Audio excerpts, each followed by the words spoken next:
What is the first John Carpenter film that you can remember seeing?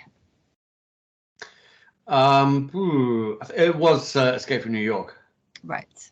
That was my introduction to Carpenter. And I was just thinking about this last night when I was watching it.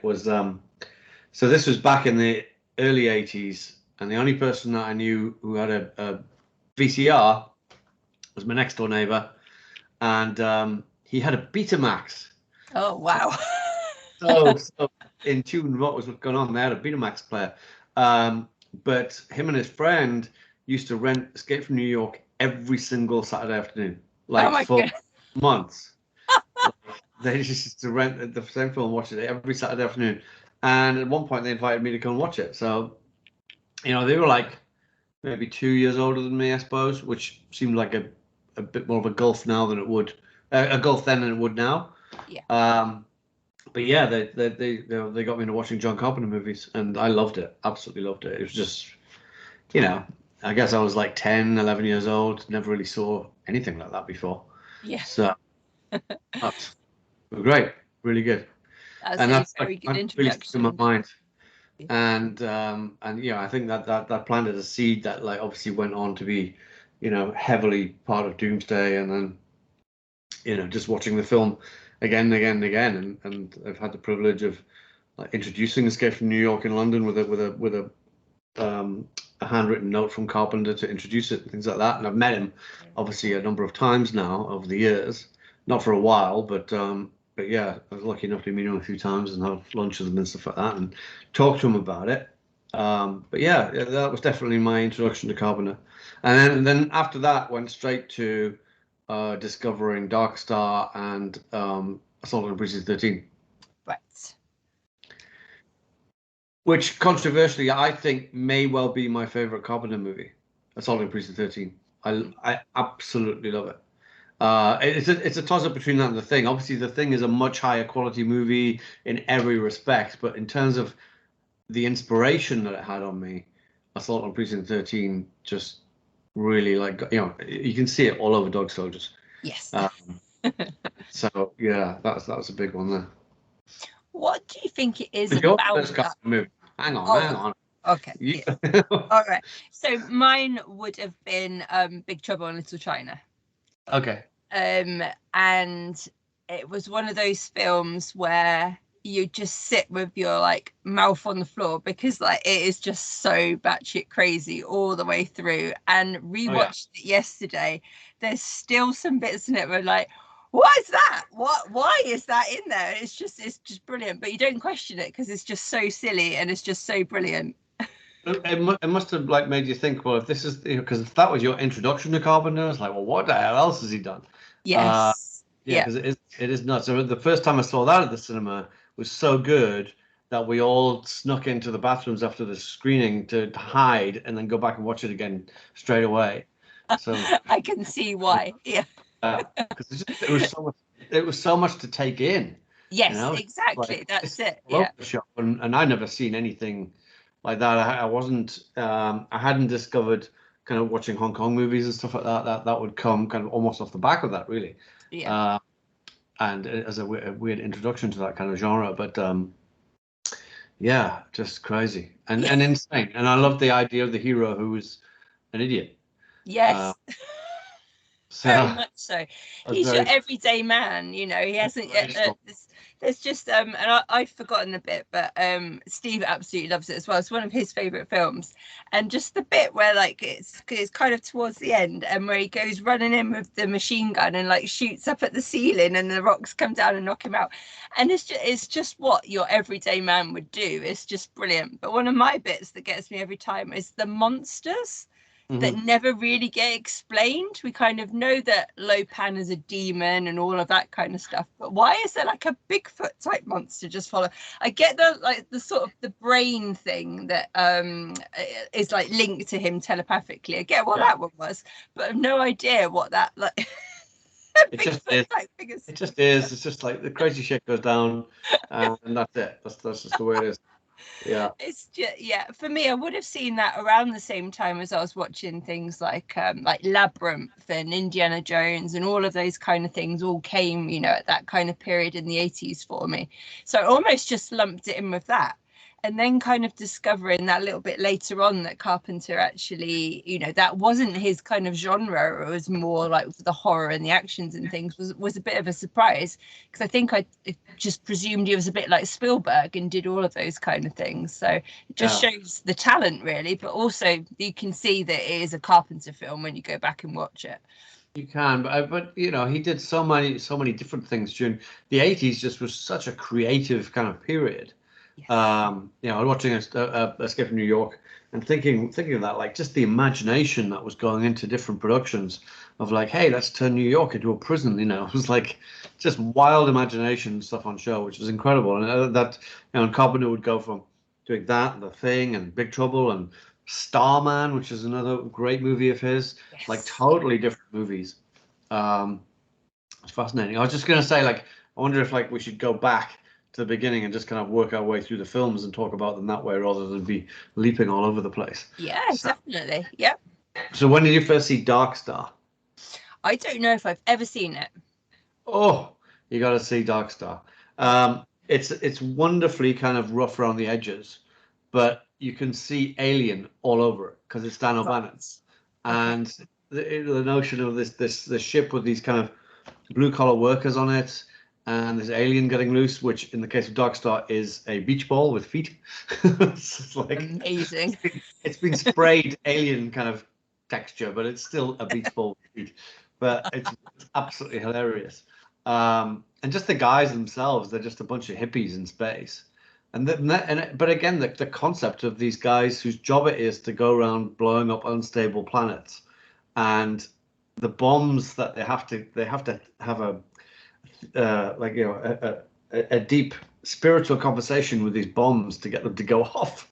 So it's just like the ideas is brilliant, and I love all that stuff. So it's definitely rough around the edges, but it shows a lot of Carpenter-esque stuff. It's weirdly kind of more O'Bannon than it is Carpenter in a way, but I don't know. I've got a special place for that one, and you know, I don't want to give anything away. So if you haven't seen it, you need to see it. But that led straight into Assault on Precinct 13, which, as you know, Carpenter readily admits is like hugely inspired by Howard Hawks and Rio Bravo and stuff like that, which is, you know, you can see that all over it as well. Another huge inspiration for me. But that mix of characters and, you know, the three leads in it are phenomenal. Napoleon Wilson is clearly the blueprint for Snake Plissken. Yes. You know, the criminal that's just got an edge to him, you know, got to smoke. Just, I love all that stuff. Laurie Zimmer's fantastic. Strong female character. You got a black lead. You know, kind of really, you know, it was trying new things. And it does so much on a low budget, and it's so effective. And that score, that amazing score, it was like that's although he scored Dark Star, it's an okay score, but Assault on Precinct 13 is the real introduction to what Carpenter can do as a musician. It's just phenomenal. Yeah, definitely. I don't know, and you won't be happy with me with this, but I don't know if I saw that or the remake first. Okay. I can't remember. Although the only thing I can remember about the remake is Ethan Hawke, because I like Ethan Hawke. I don't remember anything else about it really, whereas I remembered more about this one. And again, going back and rewatching it, sometimes when you go back and you rewatch 70s films, you're, well, for me, a bit disappointed because I've obviously remembered them with that nostalgia. And when you go back and you actually see it, sometimes it's a bit like, oh God, did I really used to watch this? Did I really like this? But that was one that both me and Steve were like, this is actually brilliant. It really holds up. Everything about it. It could be, you know, it could be set now. Okay, you would have mobiles and things, but it's just so good. And like you said, with such like, just like almost like a single location film as well. And it's just amazing. We were like gripped even though you knew exactly what was going to happen, we were actually gripped all the way through. It was brilliant. So yeah, it really holds up. And all the way through I was going, that's in Dog Soldiers, that's in Dog Soldiers. I could just see. I'm sure I ripped it off royally. Yeah, I mean, the characters are so good in it as well. It's just like, it's just so good. It's just a quality movie, and it is like a lot of these low budget 70s films is like, they're a little bit rough around the edges, but that's what gives them their charm, Yes. Yeah. And it makes them feel much more kind of grounded and realistic. So I love all that vibe. Yeah, there was some really good shot, and like as I say, now I watch things from a completely different perspective as well, because I'm watching them thinking how people actually did it, from a filmmaker's point of view. And some of the shots, thinking about how big and heavy and cumbersome the cameras would have been back then, just like some of the car shots and things, I was really just like impressed with what like they did as well. Sort of seeing it in a whole different light. And they shot the Disney kid. Yes. Yeah, all she wanted was her vanilla twist ice cream, and she got shot. Unbelievable. Yeah, I remember being really shocked by that the first time. I was like, oh my god, they shot the kid, and it's the kid like escaped Witch Mountain or something like that. I can't remember what her name is, but it's like, I don't know, her from Disney movies. Oh, she just got shot. Yeah. So there you go, groundbreaking again. Carpenter edited it himself, but he gave it's credited as John T. Chance edited the movie. John T. Chance is John Wayne's character in Rio Bravo. Oh, that's cool. I like that. And I nicked that idea on my short film Combat, where I used a John Wayne name for when I edited that. Nathan Briddles from She Wore Yellow Ribbon. Oh, that's cool. I like that. You should have had one in Dog Soldiers because of all the John Ford stuff as well. Yeah, I should have done. Funny about the reference. I mean, I ripped off the end of the searches in there, so like it did, yeah. No ripping off, homages and homage. That's the one, homage. Yeah, that's tribute. Right. That's it, definitely. Yeah. What's next? Halloween. Okay. The thing with Halloween is that so much has been said about it already. There's not much we can really add to Halloween, beyond the fact that one of the best cinema experiences I had was going to see Halloween at the Egyptian cinema in Egyptian theater in LA with Carpenter and Jamie Lee Curtis there doing a Q&A after the screening, and then meeting Carpenter right after. I didn't get to meet Jamie Lee Curtis, but still, I mean, those are the kind of screenings that you remember. God, yes. So, I mean, Halloween it's just textbook, isn't it? It's just this, everything about it is just so smart and well done and subtle, a lot of subtlety. Yes. Which all the remakes and all the reboots and everything like that have missed. That is actually very, very subtle, some of it, and that's what makes it so chilling. Definitely. And again, sort of rewatching that fairly recently, in my mind it was far more violent, and it actually isn't. You don't see an awful lot. A lot of it is that whole like bogeyman left to the imagination kind of stuff, which again is just so clever, and more or less single location again in the house. It's just that small town kind of like chill that he manages to do so well. So is that your favorite of the franchise then, the original? Oh god, yeah. I mean, in terms of all the sequels and remakes. Yeah. Yeah. I mean, I thought the new trilogy, it started out okay. The first one was okay, although it just kind of annoys me that they just call it the same name, like we were supposed to erase the original's existence somehow. It's just got the same name and that's it. So like, and whatever. But yeah, I thought the first one was okay, but by the time the second one came along with Evil Dies Tonight and all that stuff, and then I haven't even seen the third one because I just got so annoyed by the second one. Me neither. Me neither. No. Yeah. So yeah, I'm not. Halloween 3: Season of the Witch. Yes. Yeah. Is a classic. Another amazing score. Yeah. And just a totally different kind of movie. Yeah. But I remember at the time it was kind of really kind of lambasted or whatever, but now it's held up as being a real Halloween classic, and it's good. I like that one. I do as well. Yeah, it's more of a cult favorite, that one, definitely. And it's almost a standalone movie. If you take it out of the Halloween franchise, it kind of works almost better like that. But yeah, that's another crazy one. Okay, cool. What's next after Halloween?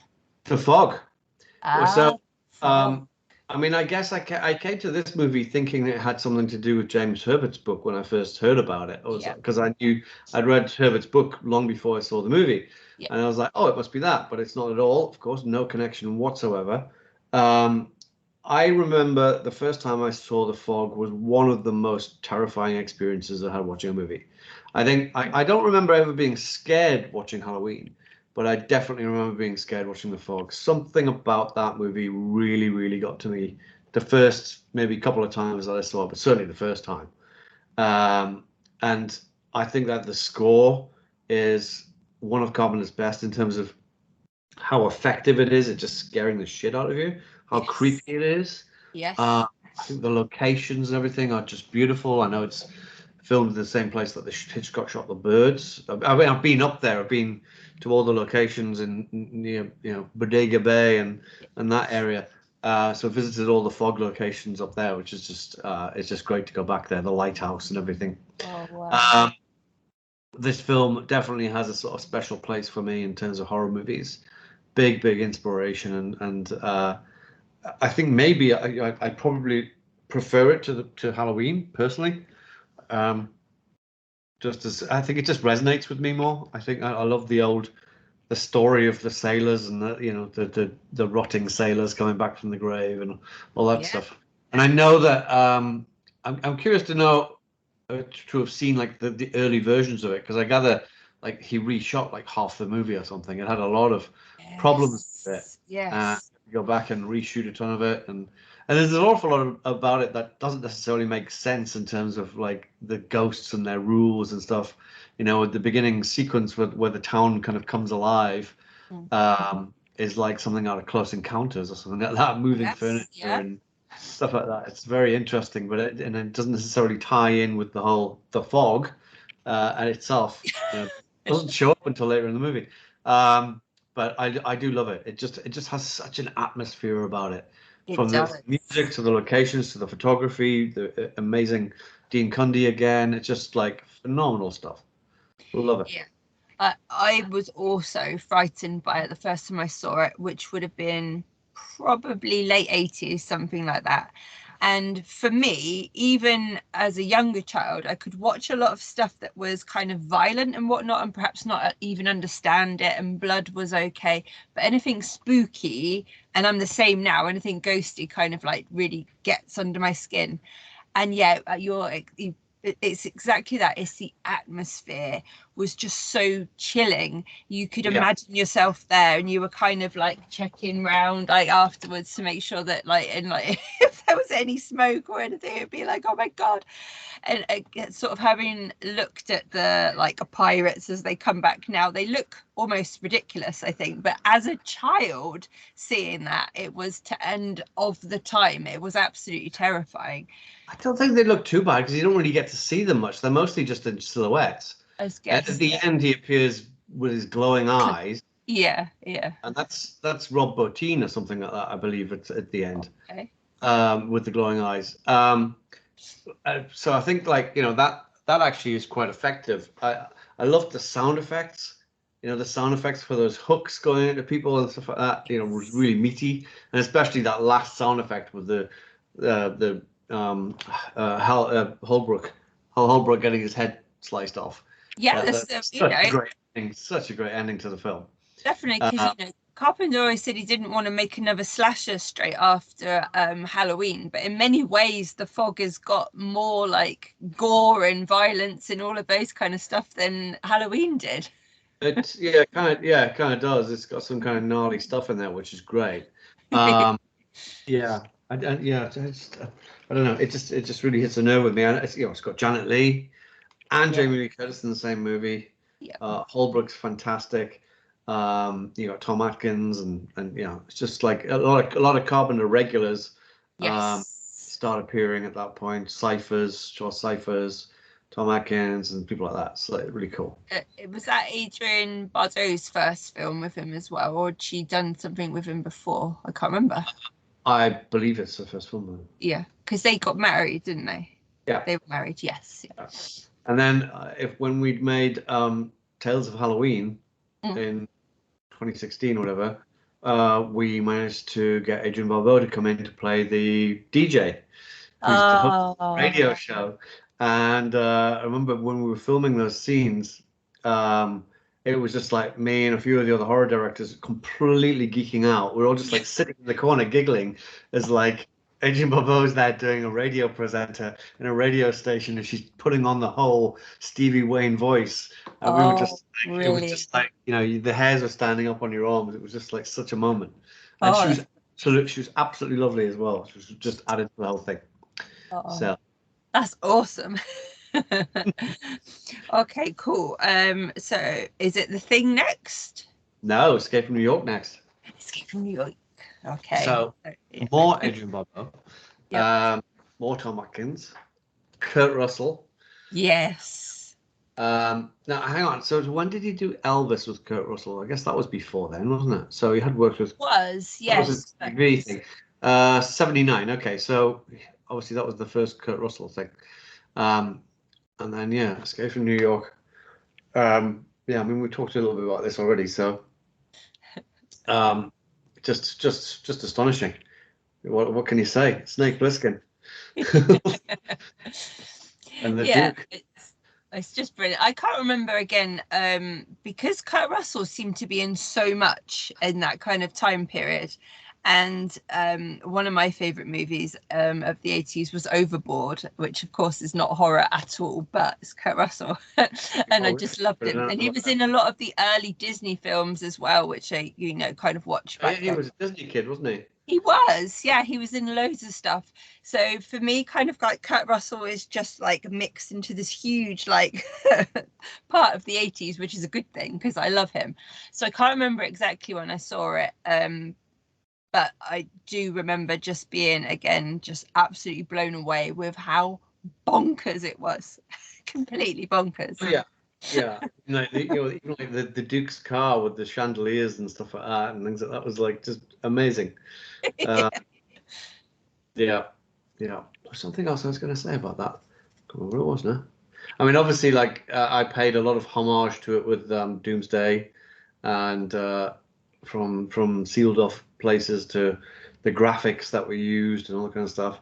That's what I was going to say. Was that watched it again last night, and every time I watch it now, I just find it really chilling, that shot where it shows the airliner heading towards the Twin Towers. It was just like, the hijacked airliner. It's just like, it boggles the mind. It really does. And it just sends a little chill down your spine when you see that now, in retrospect. So that's freaky. But there's other, the insane stuff in it is things like, I love Frank Doubleday as Romero. So obviously, like I took a homage to naming characters after famous directors like that. So I named Carpenter and Romero. But he had Romero and Cronenberg was in there. But Frank Doubleday is mad in that film as Romero with his filed down teeth and his crazy hair, and like he was one of the guys. He's the guy who shot the little girl in Assault on PG-13, and then he appeared in this one. And I don't think he really did much after that. I don't recall seeing him anything of that. But like some of the characters, him and Donald Pleasance as the president, and Isaac Hayes and stuff like that. It's just like crazy casting and such an effective movie and another incredible score. Yes. I think that was the first one I owned. So I had the vinyl of Escape from New York. I used to listen to it until it was just worn flat, Oh, that's brilliant. My first soundtrack was The Lost Boys. On tape. On tape, okay. On tape, yeah. I don't know if I ever owned a vinyl. Obviously my parents did, but I'm not sure. I don't think I would have been trusted with vinyl. I'd have snapped it, so I was given tapes. Yeah, no, I had a little bit of vinyl at the beginning and then went straight to tapes. And now I've gone back to vinyl. So now I've got all the Carpenter scores on beautiful special edition vinyls and stuff like that. It's like collector's editions now. Oh, beautiful. Yeah. Okay, cool. One thing I did read today actually was that the studios didn't want Kurt Russell for Snake. And I've forgotten who they suggested, but whoever it was just like, thank God he John Carpenter fought for him, because I mean, just can't imagine anybody else ever playing Snake. Absolutely. I mean, an icon was created there, and to take Kurt Russell, who had not done anything quite like that before, and to put him in something like that and change everybody's perception of him was just phenomenal as well. Take that Disney kid and turn him into a badass Snake. Yeah. Just brilliant casting. Definitely. Yeah. And apparently it was Kurt Russell's idea to wear the eye patch as well, so that's cool. Fantastic. I wonder if he got that from John Wayne and True Grit or something like that. It's like that's it. It's all passed down from somewhere. Yeah. So when I did the Lair, and I pitched to Jamie Bamber about his character, and he said, "Don't worry about it. You had me at eye patch." Perfect. Yeah. as soon as we rewatched, as I said, I couldn't find Escape from New York. We're gonna have to buy the DVD. We only had Escape from LA, which I think was on like ITVX or something, which is still good. But when I remembered the eye patch, I was like, I know where I've seen one of those recently. I briefly touched upon it in Doomsday as well, with the character who has the eye patch, or sometimes, as in I wanted to have a character who could wear an eye patch sometimes, so they could then explain why they have an eye patch and what we do with the eye, and then she had the remote control eye thing that could look around corners and stuff like that. Yeah. So it enabled us to have the best of both worlds. Definitely. Rona's eye is awful, but very cool at the same time. And on your shelf, isn't it? Behind you. Yeah, it is indeed, actually, yeah. Awesome. Are we on to the thing next then? Yeah, because I mean, yes, because there was Halloween 2 next, but obviously he didn't fully direct it. He directed additional scenes. And then, of course, The Thing, which is just a complete masterpiece. I mean, it's so fascinating now to see how it was perceived then.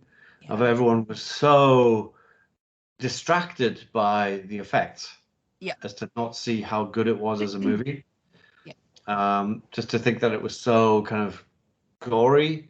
In a weird way, it kind of isn't gory because it's not human stuff we're seeing. It's like it's alien slime for the most part. Yeah. It's alien bits and pieces. So it's yucky, but I don't know if it's technically gory. I'm not sure. I mean, yes, it is innards, I suppose, but they're not human. Anyway, yeah, I mean, God, the first time I saw it, it was probably on video. I was lucky enough, around about 1985 or 86, there was a big shopping center near us opened an AMC cinema multiplex, and for their first week, they basically screened a whole bunch of classic movies, and you could pay £1 for a ticket. And they had Jaws and Close Encounters, and they had Top Gun, and they had some new stuff on, and they had The Thing was one of them. And I went to see The Thing in the cinema for the first time, and it was just like seeing it on the big screen was a totally different experience, really different experience, and seeing it with an audience as well was phenomenal. Just and it is, because it's a beautiful widescreen film. The photography is stunning. In the snow and stuff like that, just that base, and how they went about making it, that they built it 6 months before they ever used it, and built it in the summertime, knowing the snow would come in and it makes it look lived in, that kind of thinking. It's like people have forgotten how to do that kind of stuff now. Yes. So I love it. Russell, fantastic again. Great ensemble of brilliant actors. And really interesting stuff. I remember noticing very early on in one of the, maybe it was publicity stills or whatever, the Richard Dicehart character, the Doctor, has a nose piercing, a nose ring in, that you know, it was kind of like forgotten about for a while, but then HD comes along and you're like, oh my God, he's got a nose ring in, which would be like so unusual for like a male character in a movie at that time. Yeah. That wasn't like a punk or something, you know, he's like a doctor in a cardiac. But those little things just make it so interesting. It's a perfect film, really. I absolutely love it. It's just it is perfect. It's stunning as well. The cinematography and everything about it is just, it's just brilliant. The ending was certainly a huge inspiration for when I came to do The Descent, of like how to do a really, really bleak ending of like that makes you think and stuff like that. I love those kind of endings, and that one is just one of the best ones.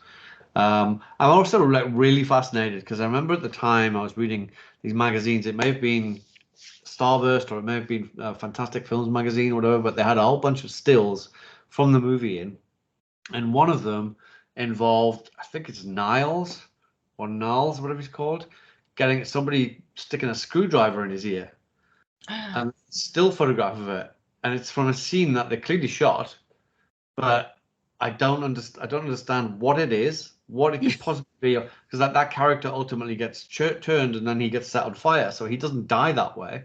So I really want to know what that scene is and how it fit into the story. Yeah. Ever since the film came out, I was like, "Where's the scene with the screwdriver?" I was waiting for the scene with the screwdriver. It never happened. Yeah. So I'm really kind of like, It's never turned up in any like making ofs or deleted scenes or anything like that. It's well, there's been various like YouTube videos or whatever that discuss it, but nobody has any answers. It's all like, well, we don't really know what it is. I'll dig up the image and show it to you. Yeah, definitely. Because it's like, oh, where does that? Because all the other stills are like, oh yeah, remember that bit, that bit, that bit, that bit, that bit, that bit. Screwdriver, what? Yeah. I love it. That's brilliant. Oh no, it's and like you say, there weren't that many films that had, and there's not that many films after that have that really bleak ending, because as you know, with The Descent having to do the American ending because they just don't like that kind of, they don't like that ambiguous in a way, but also just completely and utterly like the end of the mist kind of thing, like, well, shit, that's hopeless. Just like hopelessness. So, but I like all the theories now about like, well, you know, one of them hasn't got reflection in his eyes, or one of them doesn't have breath and stuff like that. It's like, ooh, it just makes you think. It's like, who's going to be who? And it was one of those things of like, okay, it's a perfect film, just leave it as is. Like the rest of it should be imagination. You don't need to make sequels or remakes or anything, or prequels.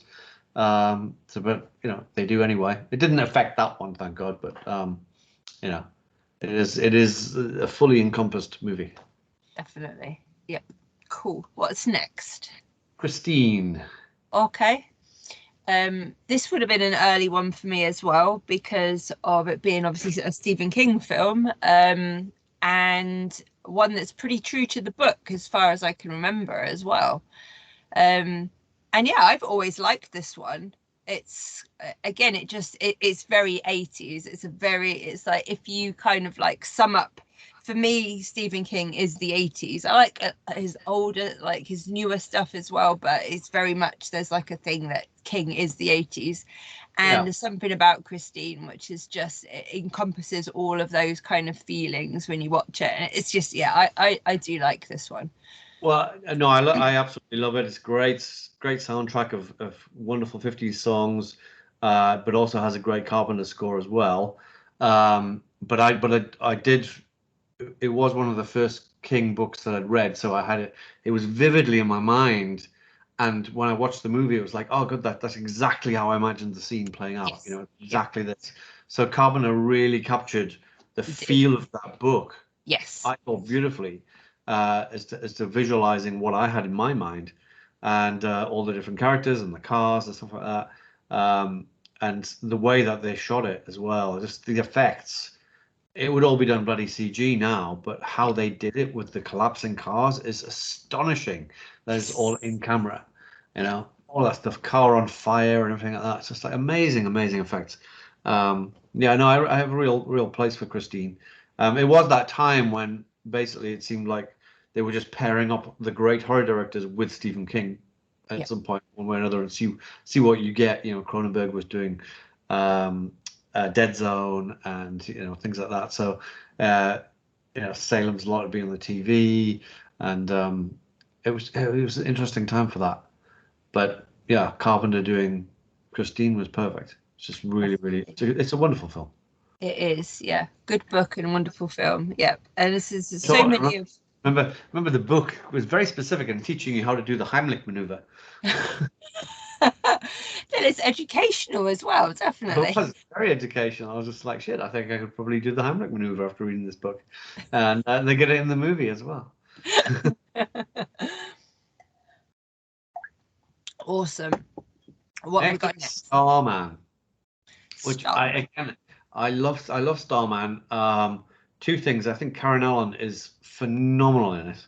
I love Allen anyway. She's so good, and it's like she never really got the part she deserved after Raiders, but this was one of the few she did, and she's so magical and wonderful in it.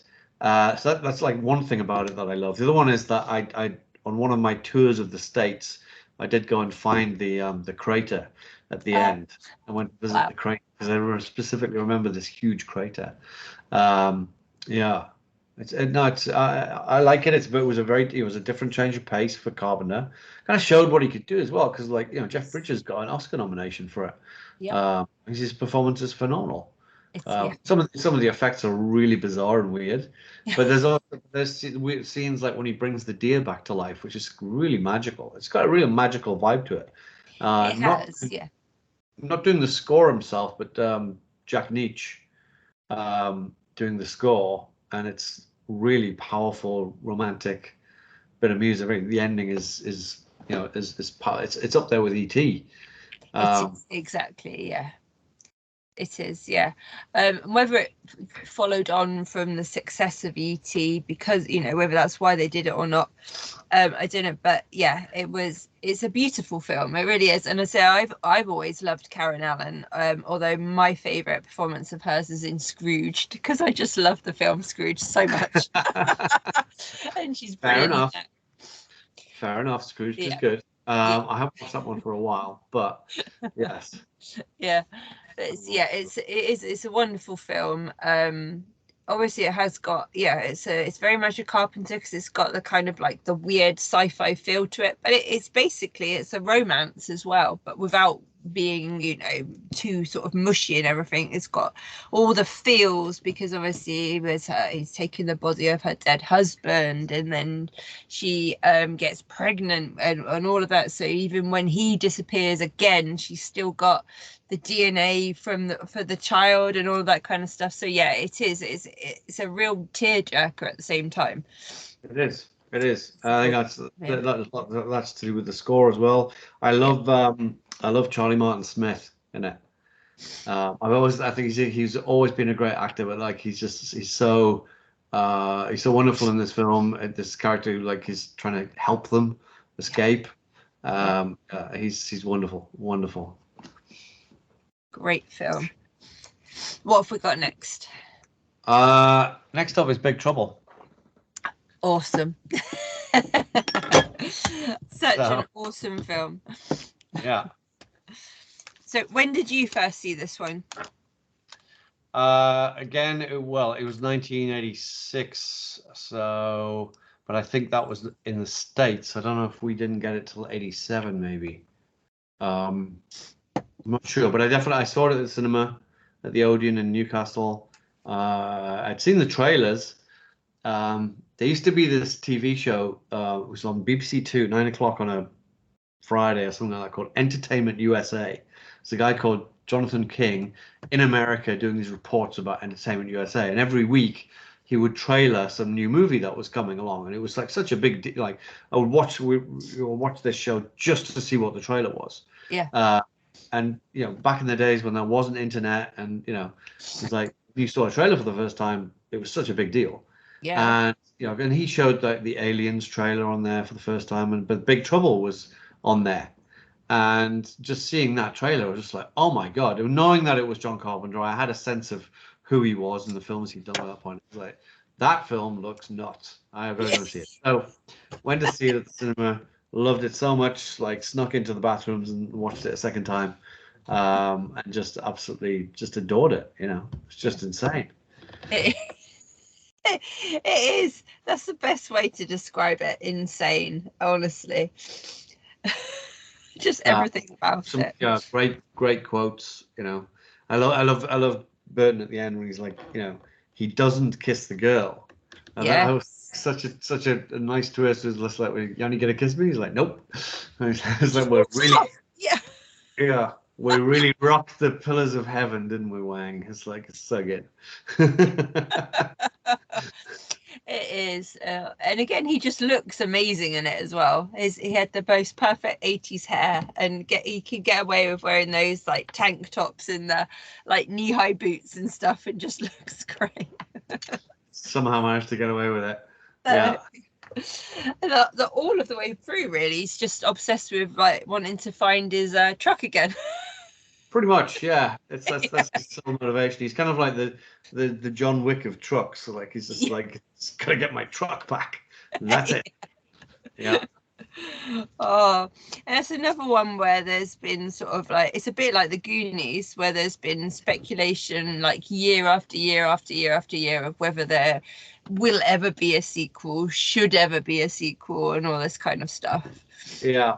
Well, I'd say leave it be now. I mean, the biggest, that should have happened 20 years ago if it was going to happen at all. No, leave it be, and also don't do a remake. I mean, is that still happening? What was it, The Rock or somebody was going to be in a remake or something? Apparently, but that seems to have been shelved from or I've just not heard about it for a long time. Yeah. Good, because you know what they're going to do. They're going to change that. I don't know. It'll just be The Rock going around lifting his eyebrow and doing that thing all the time, and I just feel they're going to change everything that made the first one so good. You know, it'll become toned down or something like that. Because it's one of those things. It's like, and they keep on doing this of like, sometimes they remake films that were failures the first time out, and then somehow expect them to be big hits the second time. Yeah. You know, they kind of did it with Blade Runner, and they did it with The Thing and stuff like that. It's like, these films have followings, absolutely, but it doesn't necessarily mean that people want to go to the movies to see them. Yep. And you know, although these, in cases like sequels or whatever it is, Tron Legacy and stuff like that, which I love Tron. I love the Blade Runner sequel. It's not as good as the original, but it's a pretty damn good movie. You know, things like that. They're good, but don't be too surprised that they're not necessarily going to like storm the box office. Yes. The fan base is really solid, but it's not that big.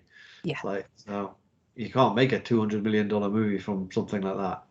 You're going to end in tears. But not that I'm complaining that they did it, but it's their loss. So don't remake Big Trouble. Don't do a sequel. Leave it. It's perfect as it is.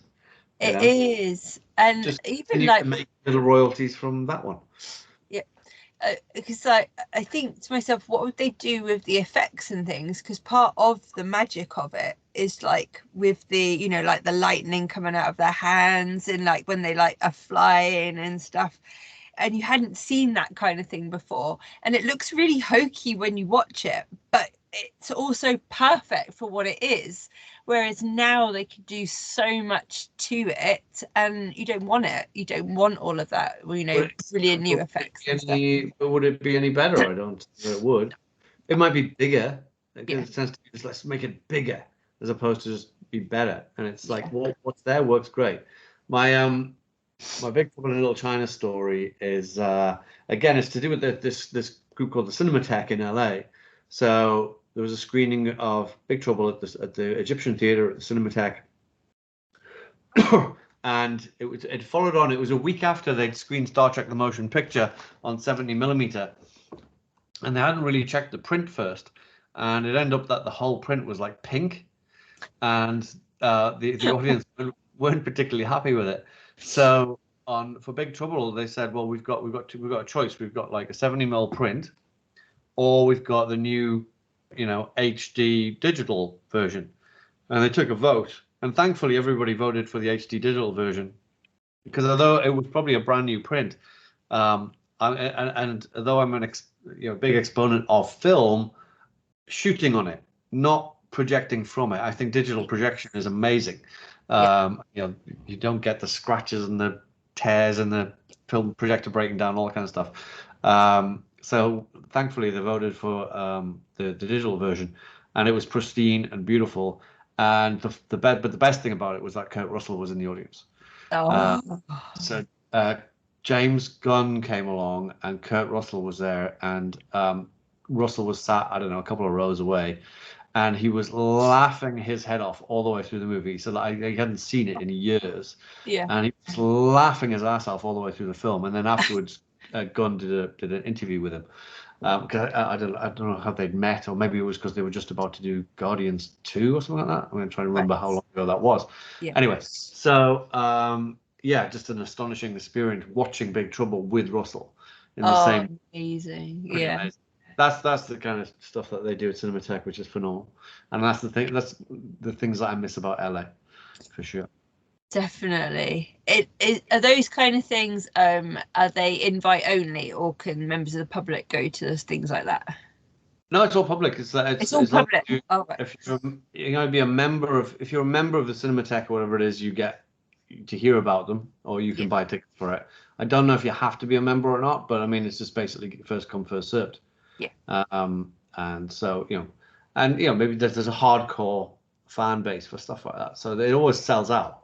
Yeah. That's good. It's all good. Yeah, definitely. Next up, Prince of Darkness. Right. Which is, I hadn't realized that it was, that although they're not a trilogy, but that people lump The Thing, Prince of Darkness, and In the Mouth of Madness together as a apocalyptic trilogy quite often, even though they don't. Yeah. Oh, in the sense that they end with the apocalypse, or they're like the beginning of the apocalypse, or something like that. I guess so. Yeah. Yeah. Which, if you like, I mean, other than that, they seem very, very like disconnected movies. Yeah. Again, Prince of Darkness was one of the ones where we hunted down the church location in LA for some photo opportunities. Nice. Another amazing score. I think I saw this for the first time in the cinema as well. I mean, at the time, most of these things I was seeing for the first time in the cinema. Again, it's a great film. It's deals with some interesting concepts, quantum physics and things like that. The weird flashback of the devil in the doorway stuff. I remember that really creeped me out. Yes. Seeing it for the first time, just that image, the video image and the sound and the weird guy in the door was like, yeah.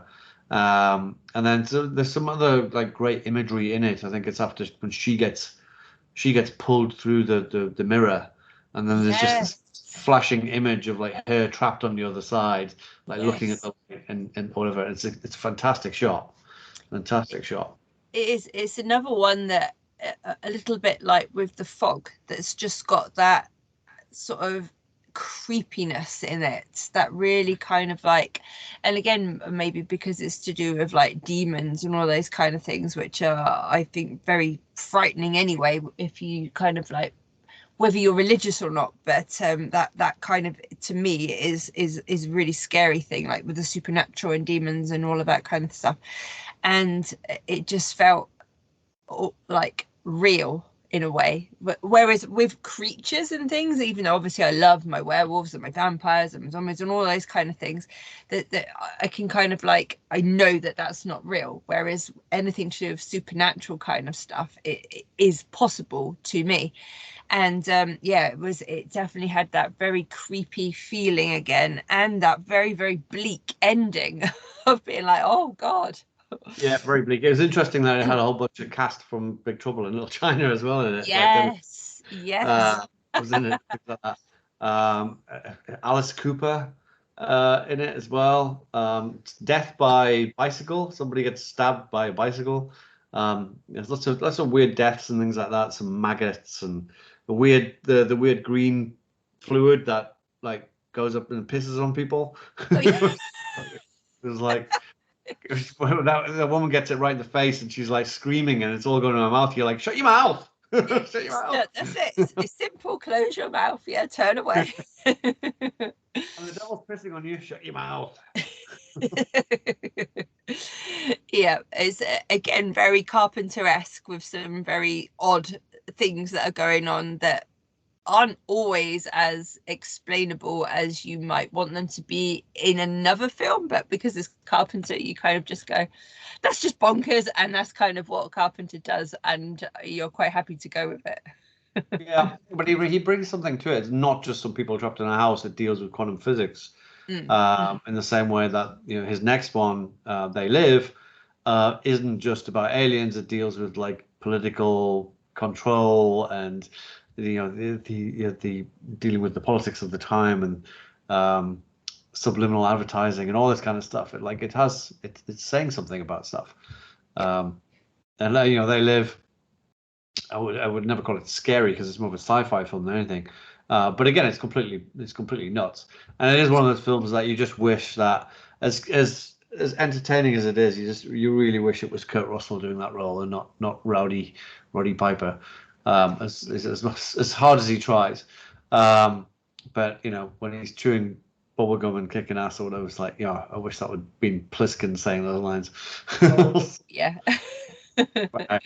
But it's still fun, and the black and white stuff and the weird aliens and all the obey and consume and all that kind of stuff is very, very cool.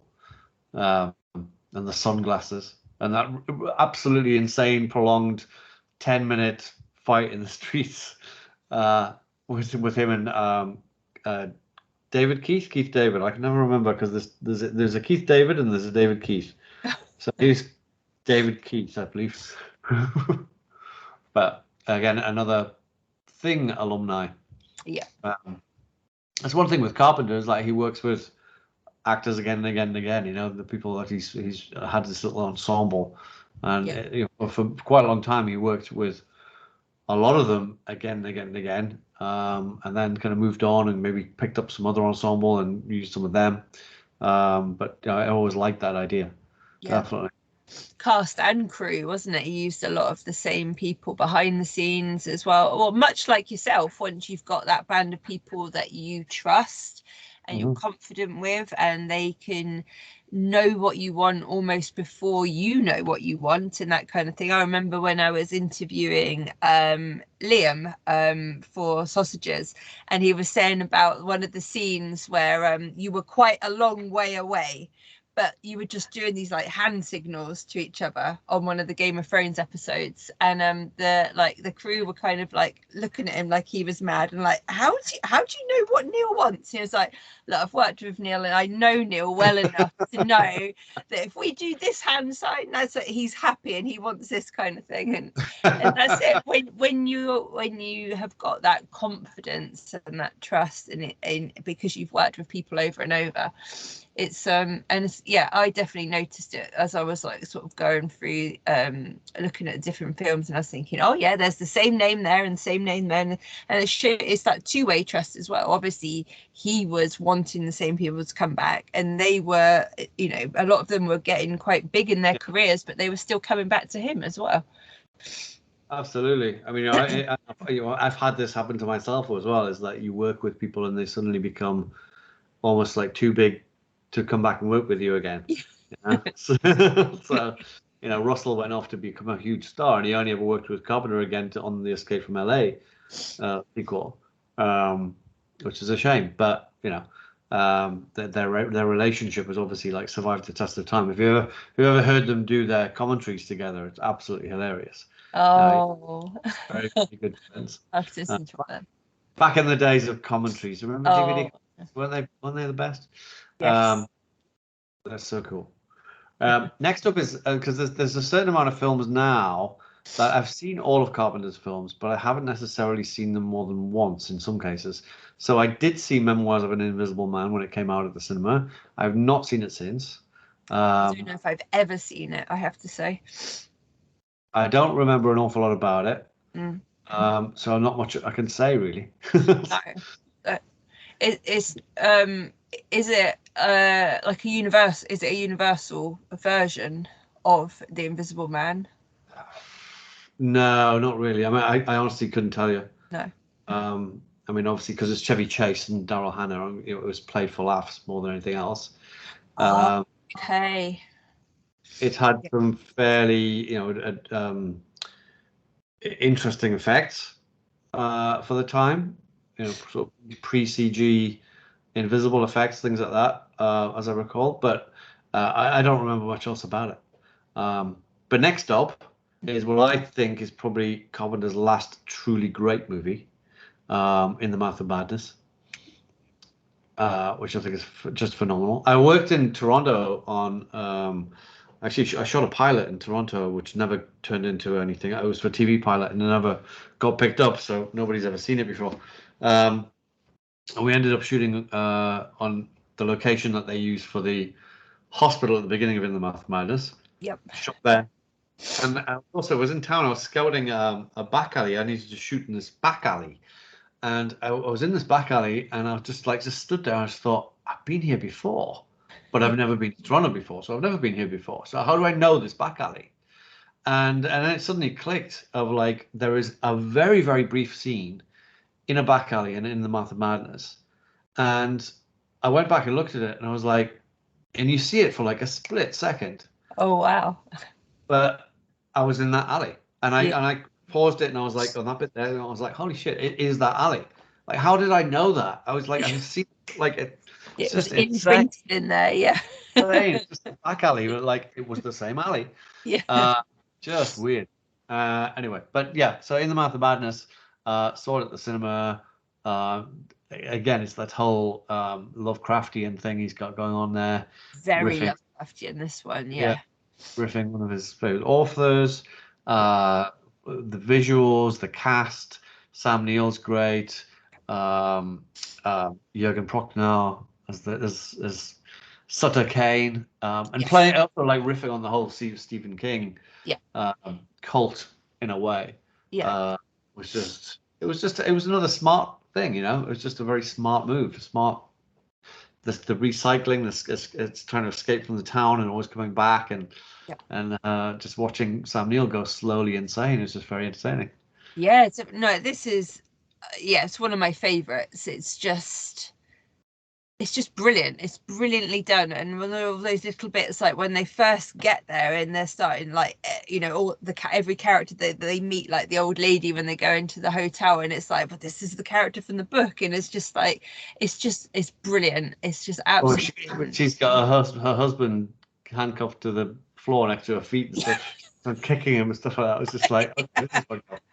But then the double twist of that he ends up in the cinema watching the film that you're watching was like, oh, this is so cool. This is such a cool idea. It is, yeah. And Sam Neill was phenomenal in it, definitely. He just played that descent into complete and utter like insanity so well. It's just such a perfect role for him. Yeah, it's a brilliant film, absolutely brilliant. Next up is A Village of the Damned. I've seen it. I mean, it's like it's got a really good cast, like people like Christopher Reeve and stuff like that. And it's a really good cast, but it's just a bit flat. And he went back up to, I think it was wherever he shot The Fog and did it in that kind of neck of the woods, to give it a bit of flavor, but it's kind of instantly forgettable. Yeah. Not sure. I don't know what to say about it, really. No, it's definitely one that I know that I've seen at some point and remember basically nothing about whatsoever, and have no interest in rewatching. So, Escape from LA is the next one, which I remember being so excited to see that one when it first came out, and it's certainly got some good stuff in it. Yes. I think the basketball game is phenomenal. It is brilliant. Great sequence. Yeah. But in some ways, it's like, despite being over 10 years after Escape from New York, the effects are so much worse. Like they don't stand the test of the time in the same way that they're surfing the wave, whatever, with Peter Fonda. Like the effects on that are abysmal. Yes, yes, Yes, that is a few absolutely things like that, which is such a shame. But there's some great ideas. I love Bruce Campbell as the mad plastic surgeon and things like that. The hand gliders thing as well doesn't work so well, but it's okay. It's entertaining. It's very entertaining. Yes, it is entertaining, it seemed to be playing it a little bit more lighthearted than the original, Yeah. but and personally I prefer Bleak myself. I like Bleak, so I would have stuck with the Bleak thing.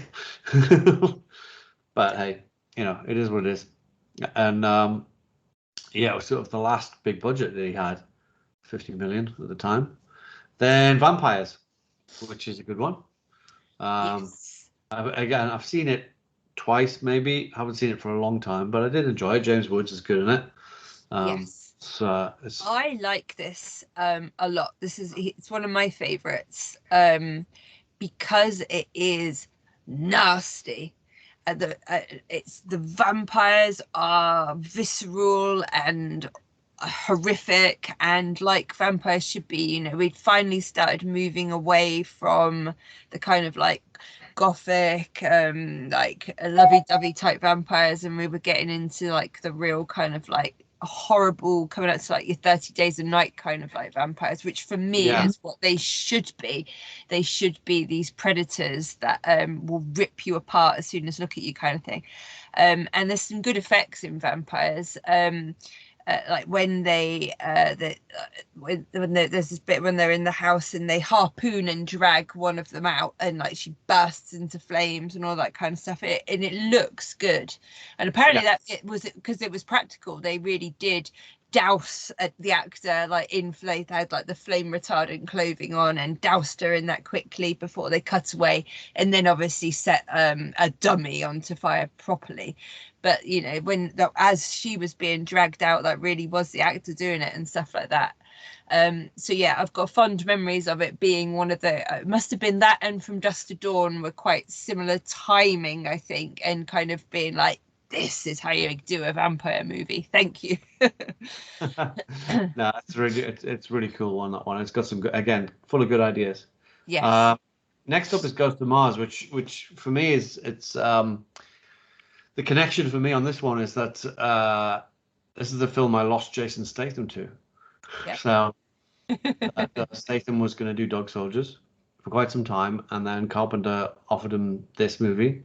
And at the time, because we didn't actually have the money for Dog Soldiers, I said, you should totally go and work with Carpenter. I mean, absolutely go do it. So we lost him on Dog Soldiers. We got Kevin McKidd instead, which so was, so we won. Yay for Kev, yep. And Statham went off to become, the star he is now, the mega star he is now. Yep. And Ghost of Mars is an interesting film. It's kind of Carpenter sort of come full circle because it's very much like Assault on Precinct 13 on Mars, with some people trapped in a police station on Mars, but surrounded by these crazy zombie things or whatever they are. Definitely, yeah. It's almost like he kind of thought to himself, what do I like doing and what do I do well, and sort of went back to that formula, which is definitely a formula that he has mastered. Yeah. And a similar vibe. It was like, had was it Ice Cube or Ice Tea? Ice Cube. No, Ice Tea. And Natasha Henstridge and Jason Statham, and it was a sort of interesting mix to be in the police station on Mars. Yeah. And I can't remember, it was the effects. I don't know. I had a lot of effects of trains and stuff like that on Mars, which a lot of miniature effects, which I love miniature effects. So yes, I think that miniature effects is good in my book. It reminded me a little bit of some of the miniature effects on Total Recall, I think. Okay, yes, I can see that. Yeah, I love Total Recall. What a great film. We should do Verhoeven sometime. I fucking love Verhoeven. Oh God, that'd be mad. Yeah. Last but not least is The Ward, which again I've seen. I don't remember. I don't remember much about. I don't even know if I've seen it. I honestly don't. It's like when I saw the name, even I was like, it doesn't ring any bells. And it was quite a big gap again, wasn't there, between them as well? And I know he did other stuff on TV. He did like Masters of Horror and stuff like that. Yes. But that was his feature film. Yeah, so Masters of Horror was the last stuff he'd done on TV. He did a thing called Body Bags on TV, which was really cool. Yes, And yeah, and the cigarette burns was a great episode of Masters of Horror. Yeah, that's often cited as people's like favorite of them. And hasn't it got a young Norman Reedus in? Is that right? I seem to recall. Doing quick checks here. Yes, it has. Ah, there we go. Yep. And Ukuk, yeah. Nice. What a combination. Yep. Yeah, that's what whenever people talk about Masters of Horror, that's nearly always the one that comes up as people's favorites. Yeah. No, it's a good one. Yep. So there we go. That's his little resume. And he went on, he carried on and did soundtracks and things for other films, hasn't he? So after that, it was kind of like, when he couldn't get films made anymore, he like reinvented himself as a complete rock god and took himself up around the world doing concerts of his music. And I think it was like, mad. In terms of timing, it was kind of like when he was making them as films, it was like, I think people wouldn't have seen it to be quite as trendy as it was. But once electronic music had sort of kicked in and we'd been through the dance music craze, it's like, hang on a minute, his music is so cool. I mean, we already knew that, but it took a lot of other people to figure it out. And so he goes around the world now, or he did, doing these sellout concerts, of which I've been to one in LA. Actually, have I been to two? But I've definitely been to one in LA. And it was phenomenal, absolutely phenomenal. Just a whole bunch of complete nerds like us geeking out to Carpenter doing music on stage and being a complete rock star. Amazing. it was so cool, so cool. Because he did a few in London, I think, as well. So, wow. I don't know if he's retired from being a rock god now, but it was a fascinating kind of reinvention for the latter part of his career that he just went out and did it, concentrating his music, and he came up with a few albums of lost themes and things like that, which are all really good. A couple of really great tracks there. But the guy's just such an inspiration, such an incredible director, and it's a massive inspiration to me, of course. In terms of his style as well, he doesn't. I think in terms of his style, he doesn't have an attention-seeking style at all. He's very traditional, but he deals with like beautiful photography and smart ideas and great performances to create the whole. And he's done that with all of his films, but he's never tried to be overly flashy as a director. And I like that. I like that a lot. And I think he definitely got a lot of that from Howard Hawks. So. Okay, so if you could have made one of his films, which film would you have made? What do you mean, like he didn't exist and the film didn't exist and I made it, or I remade it, or no. So first of all, which of his films do you wish that you had made, and then secondly, which of his films would you remake if you could?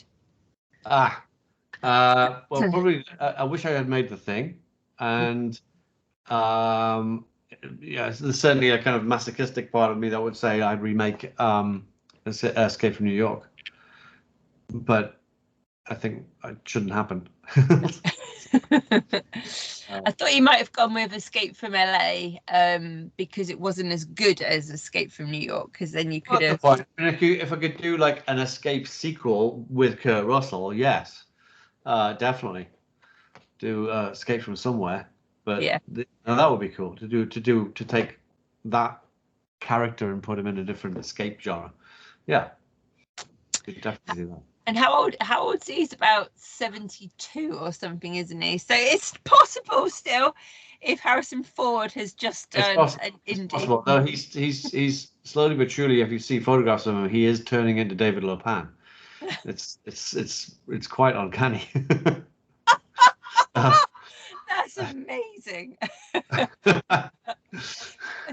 Watching it last night, I tell you who, this is probably not remotely related, but sometimes when you're just like, I wonder, Gary Oldman's portrayal of Dracula. Yes. and Lopan. Quite definitely in style, and the fact obviously Lopan is like drinking the blood and stuff to try and get, you know, like, so I wonder if Gary Oldman watched that for any inspiration. They must do quite a bit of this with their hands. Yeah, exactly. So. Yeah, no, I can see that. I can see that.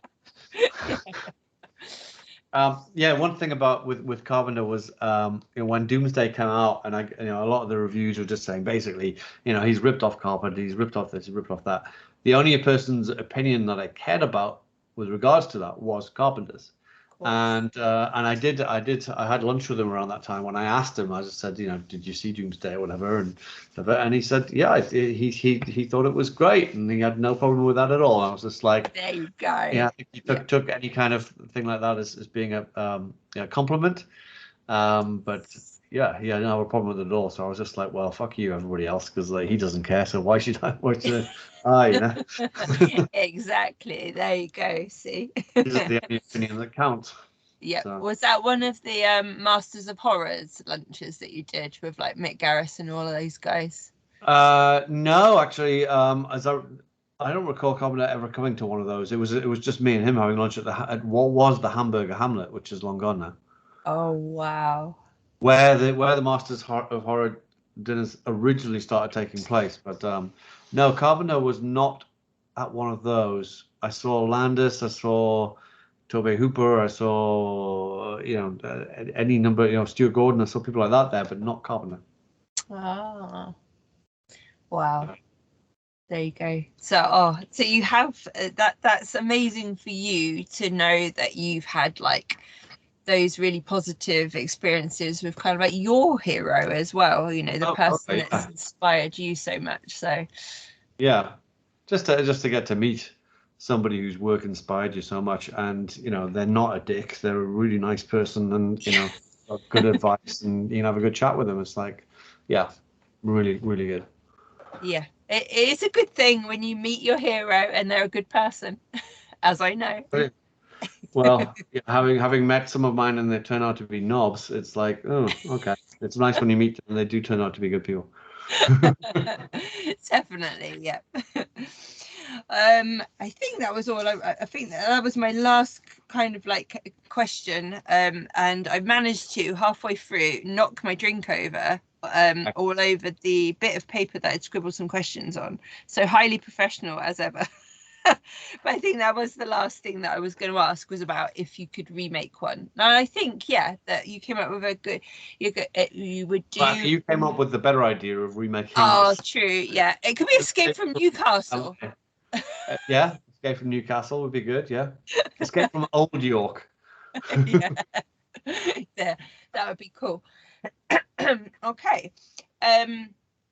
Do you think that Carpenter will ever come back with anything film-wise, or do you think he's done now? I suspect he can't be asked. It's like, but isn't he like the most remade director in terms of films? I mean, he has to be like the most remade director. I'm looking at his early work. It's there's only like Escape from New York that hasn't been remade for his early stuff. Yeah. So I don't know. I just don't know if he can be bothered. Like, it might just seem like too much of a hassle for him. He's like, he's not gonna. I don't know. It depends. Like, because I can't imagine not working, but then, it gets more and more tricky these days, doesn't it? So. Yeah. And I'd hate him to come back and do something that wasn't as good as his early stuff, and at the end of the day, the chances of that are higher than lower. Yes. Yeah. It happens. Yeah. But when you've made a whole bunch of stone cold classics, yeah, you're gonna top that. I don't know. That's it. And I don't, as far as I'm aware, when I was having a quick look, I know that one of his children, I think I want to say Cody, that he does some of the music stuff with, but I don't think any of the others necessarily have gone into movies and things like that. Not behind the camera and whatnot. Yeah, I was going to say that could have been the only reason why he might have done something was like to support one of his kids or something. But yeah, I hope in many ways that he doesn't ever do anything again. You know, all rules are there to be broken, and you know, I think, like, you know, George Miller has proved, you know, that kind of thing completely. You know, comes back and makes Fury Road at the age of 70 is like, fuck you, everybody. This is true. Yeah. Yeah, you never know, but maybe he'll come back with an Escape from Somewhere with Kurt Russell. It'll be their like final kind of thing, to their final gift to the world. That would be amazing. Yeah, it'll just be Escape from America. Yes. Oh God. Yeah. If the originals had sort of various political overtones, I can't even imagine what a new one would have. Yeah, it'd be fun to see. It'd be fun to see. Yeah. Well, you know, I'm sure they're still threatening to remake Escape from New York at some point. I know, like, James Wan was attached at one point. I can't remember what the last incarnation was, but you know, one of these days it'll probably happen when, you know, when they've run out of ideas. Oh, they already have run out of ideas. Sorry. This is true. Yeah. Okay, cool. Excellent. Anything else that you want to say about Mr. Carpenter before we wrap up? I don't think so. Other than, you know, Mr. Carpenter, we salute you. Thank you for incredible body of work, you know. Definitely.